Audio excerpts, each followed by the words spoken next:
Why not 175 దిశగా YCP వ్యూహ రచన చేస్తోంది. ఇందులో భాగంగానే ఇన్ఛార్జీలను మార్చుతోంది. ఇప్పటికే 4 సార్లు లిస్టు మార్చిన వైసీపీ అధిష్టానం 5వ లిస్టును సైతం సిద్ధం చేసింది. అసెంబ్లీ నియోజకవర్గాలతో పాటు పార్లమెంట్ స్థానాలకు అభ్యర్థులు ప్రకటించనున్నట్టు తెలుస్తోంది.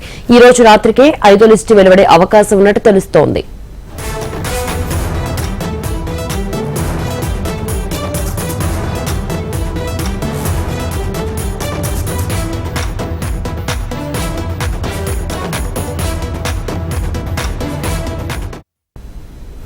వైనాట్ 175 దిశగా వైసీపీ వ్యూహ రచన చేస్తోంది. ఇందులో భాగంగానే ఇన్ఛార్జీలను మార్చుతోంది. ఇప్పటికే 4 సార్లు లిస్టు మార్చిన వైసీపీ అధిష్టానం 5వ లిస్టును సైతం సిద్ధం చేసింది.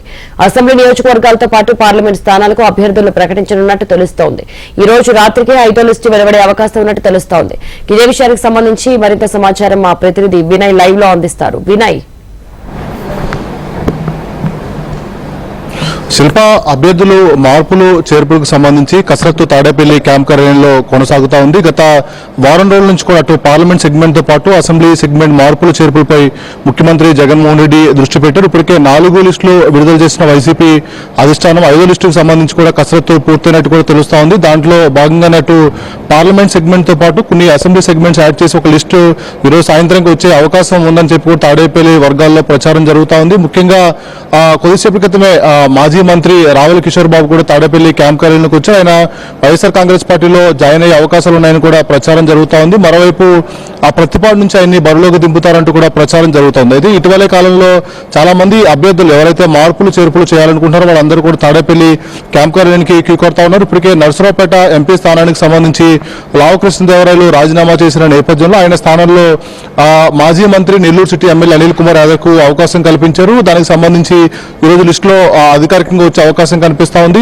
దాంతోపాటు గుంటూరుకు సంబంధించి గత ఎన్నికల్లో మోదుగుల వేణుగోపాల్ రెడ్డి పోటీ చేశారు. ఆయన ప్రస్తుతం ఆయన మార్చి ఉమారెడ్డి వెంకటేశ్వర కుమారుడు ఉమారెడ్డి వెంకటరామకు అవకాశం ఇచ్చేటట్టు కూడా ప్రచారం జరుగుతా ఉంది.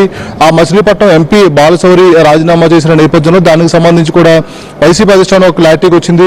ఆ ఎంపీ స్థానాన్ని కూడా ప్రకటించే అవకాశం కనిపిస్తోంది. మరోవైపు ఒంగోలుకు సంబంధించి గత కొద్ది రోజుల నుంచి కూడా సస్పెన్స్ ఉన్న నేపథ్యంలో బాలినేనితో వైసీపీ అధిష్టానం మంత్రాలు జరిపింది. అధిష్టానం నిన్నమే ఫైనల్ అని చెప్పి కూడా బాలినేని శ్రీనివాసరెడ్డి కొద్దిసేపు క్రితమే మాట్లాడడం జరిగింది. ఈ నేపథ్యంలో ఆ ఒంగోలు పార్లమెంట్ కి సంబంధించి కూడా కసరత్తు పూర్తయినట్టు కూడా మనకి సమాచారం అందుతా ఉంది. దాంతోపాటు నెల్లూరు సిటీకి సంబంధించి అనిల్ కుమార్ యాదవ్ ను నర్సరావుపేట ఎంపీగా తీసుకొచ్చిన నేపథ్యంలో ఆ స్థానాన్ని ఎవరిని బరిలోకి దింపాలని చెప్పి కూడా వైసీపీ అధిష్టానం భావిస్తా ఉంది. ఈ నేపథ్యంలో అక్కడ ముస్లిం కమ్యూనిటీకి సంబంధించిన అభ్యర్థిని రంగంలోకి దింపాలని చెప్పి ముఖ్యమంత్రి జగన్మోహన్ రెడ్డి భావిస్తా ఉన్నారు. దాంట్లో భాగంగానే గత వారం రోజుల నుంచి ఏదైతే వర్కౌట్ చేస్తా ఉన్నారో అవన్నీ కూడా ఈరోజు అధికారికంగా లిస్టు ఈరోజు సాయంత్రం వచ్చే అవకాశం కనిపిస్తా ఉంది. Shilpa. Right Vinay, thank you.